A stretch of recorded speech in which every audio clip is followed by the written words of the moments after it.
से heart fail के अंदेशे हैं।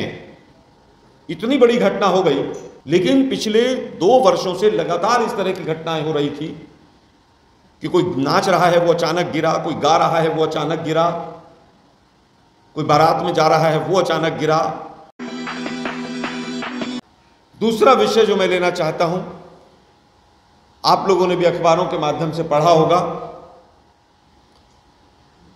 कि जो कोविशील्ड वैक्सीन सब लोगों को लगी, हमने आपने भी लगवाई, जिसके लिए बहुत ढिंढोरा पीटा गया। पहले देश के प्रधानमंत्री हैं जिन्होंने साहब वैक्सीन डेवलप करा दी, जबकि Indian Institute of Viral Studies Pandit Nehru ji बनाकर चले गए थे, और सरकार का उस वैक्सीन को डेवलप करने में कोई रोल नहीं था। साइंटिफिकली अगर देखें तो प्राइवेट इंस्टीट्यूशंस ने फॉरेन से कोलैबोरेशन करके टेक्नोलॉजी के माध्यम से जो भी किया वो पूरे देश को पता है। लेकिन पिछले 2 वर्षों से लगातार इस तरह की घटनाएं हो रही थी कि कोई नाच रहा है वो अचानक गिरा, कोई गा रहा है वो अचानक गिरा,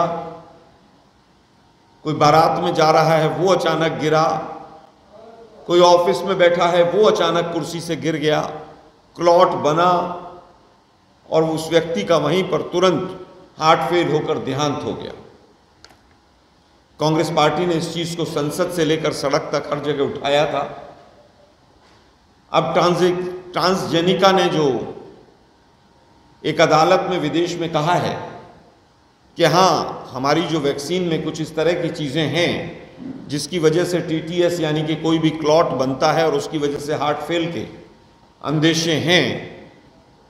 इतनी बड़ी घटना हो गई, देश का स्वास्थ्य विभाग जो है और जो मेडिकल साइंसेस से जुड़े हुए देश के तमाम संस्थान हैं, वो अभी तक शांत क्यों हैं, अभी तक खामोश क्यों हैं? क्या देश के हेल्थ मिनिस्टर को या तमाम बड़े बड़े अधिकारियों को आकर प्रेस कॉन्फ्रेंस नहीं करनी चाहिए? देश के अंदर पिछले 2 दिन से पैनिक है, हर आदमी डरा हुआ है कि यार मैंने तो 2 बूस्ट ली थी, मैंने तो बूस्टर डोज भी ली थी, मैंने ये भी लिया था, मैंने वो भी लिया था।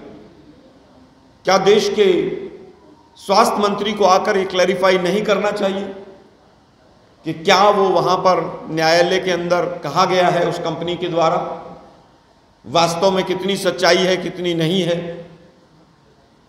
स्वास्थ्य पर, हेल्थ पर कितना प्रभाव पड़ेगा? एक प्रेस कॉन्फ्रेंस और एक क्लैरिफिकेशन कांग्रेस पार्टी देश की जनता के लिए मांग करती है। दूसरी चीज, हम उनसे एक प्रश्न भी करते हैं कि जब आपको ये पता था सब कुछ और हम बार बार कह रहे थे, तो आप झूठ क्यों बोल रहे थे? तीसरा सवाल हमारा कि जिस तरह से तमाम मौतें हुई, क्या सरकार ने उसका कोई आंकड़ा बनाया? क्या उसके लिए कोई रिसर्च की कोई चेन बनाई गई? क्या किसी भी रूप में किस तरह से क्या मौतें हुई, क्या स्ट्रैटेजी, क्या ट्रेंड रहा, उसके लिए कोई भी साइंटिफिक,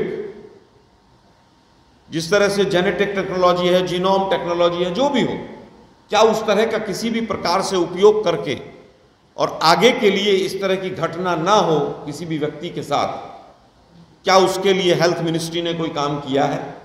उसको भी देश के सामने रखा जाए।